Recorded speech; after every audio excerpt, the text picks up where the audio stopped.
Kasih karunia dan damai sejahtera dari Allah Bapa kita dan dari anaknya Tuhan Yesus Kristus menyertai kamu sekalian.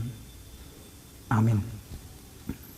Bapak, Ibu, dan saudara-saudara yang dikasihi oleh Tuhan kita Yesus Kristus dimanapun kita berada, untuk melanjutkan aktivitas sepanjang hari ini, marilah kita mempersiapkan hati dan pikiran kita untuk mendengarkan firman Tuhan yang tertulis di dalam Yesaya pasal 53 ayat yang ketiga.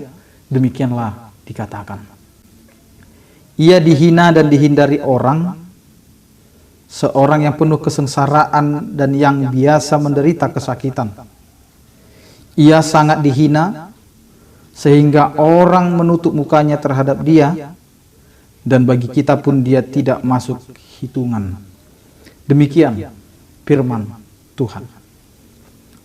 Bapak, Ibu, dan saudara-saudara yang dikasihi oleh Tuhan kita Yesus Kristus, hidup menjadi orang yang tidak diperhitungkan itu memang sangat sulit dan sangat menyakitkan bagi kita. Ketika kita hadir di tengah-tengah dunia ini, kita menjadi bahan daripada hinaan, bulian, dan lain sebagainya. Maka yang terjadi adalah adanya pengaruh psikologi yang tidak tertata atau tidak berkembang dengan baik.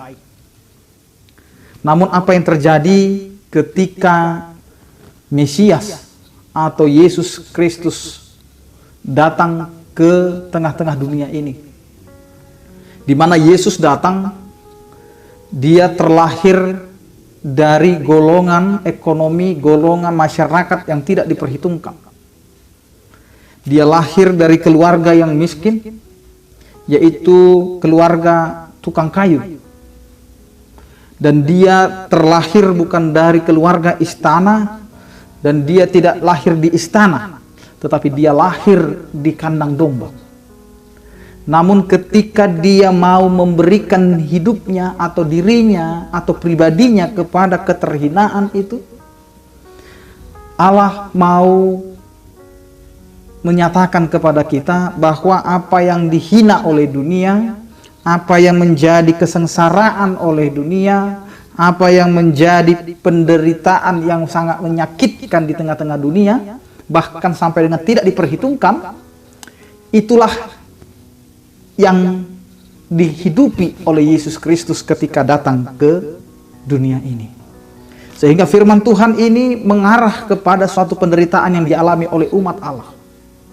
Ketika umat Allah itu jatuh ke dalam pembuangan, ketika umat Allah itu telah melakukan banyak keberdosaan, maka ketika masuk ke dalam titik penderitaan, keterhinaan, bahkan sampai dengan tidak diperhitungkan, disinilah firman Tuhan ini mau menyatakan kepada setiap umat Allah, kepada setiap orang yang percaya pada saat ini, ia dihina dan dihindari orang, seorang yang penuh kesengsaraan dan yang biasa menderita kesakitan.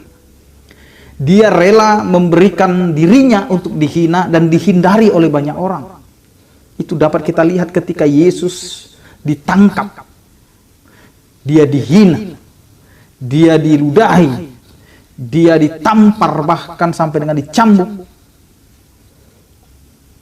Yesus terima itu, agar setiap orang percaya yang hidupnya di dalam keterhinaan, yang hidupnya di dalam ketidakmampuan untuk menanggung segala kesakitan, bahkan ketika kita hidup di dalam suasana di mana kita selalu dihindari oleh orang lain karena keberadaan kehidupan kita, baik dari sisi ekonomi, baik dari sisi kemapanan dan lain sebagainya. Di sini Allah turut ikut menderita untuk dihina. Kemudian bukan hanya dihina tetapi sangat dihina. Sehingga tidak ada orang yang mau melihat wajahnya, tidak ada orang yang mau masuk untuk bersama-sama dengan dia karena memang keterhinaan itu. Ketika Yesus masuk ke dalam pembantaian itu, ke dalam arak-arakan untuk disalibkan itu, memang wajah Yesus itu tidak lagi seperti sempurna. Wajahnya penuh dengan luka lebam, tubuhnya juga penuh dengan luka-luka, yang akhirnya tidak lagi ada namanya wajah manusia itu di Yesus Kristus. Sehingga dia adalah orang yang harus dihindari, orang yang dihina, yang tidak bisa didekati, sehingga kita sendiri pun harus menutup wajah kita untuk melihat keberadaannya. Tetapi semuanya itu dia tanggung hanya untuk kita. Hanya untuk kita yang percaya kepadanya, yang mau menerima keselamatan. Karena itu Allah rela dihina, bahkan sangat dihina.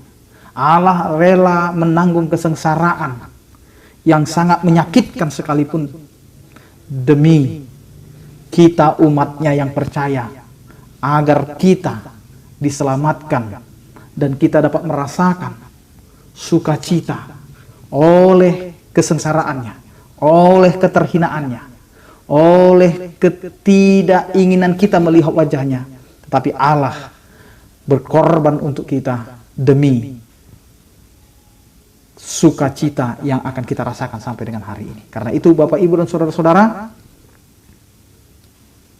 marilah kita hargai dan kita hidupi apa yang sudah Allah perbuat melalui Yesus Kristus. Kalau kita sudah diselamatkan, kalau apa yang menjadi keterhinaan kita sudah Allah ambil dari kita, maka hari ini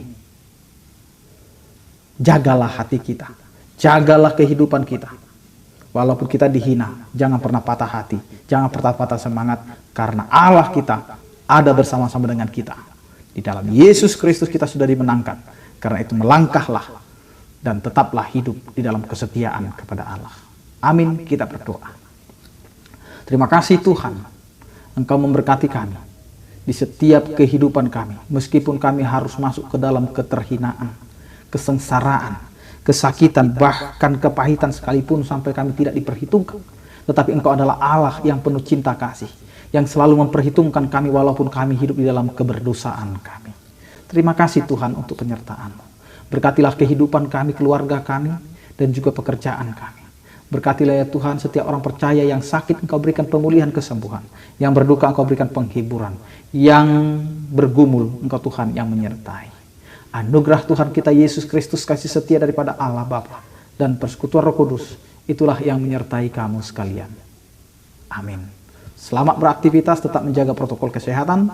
Salam sehat dari kami, Tuhan Yesus memberkati. Horas.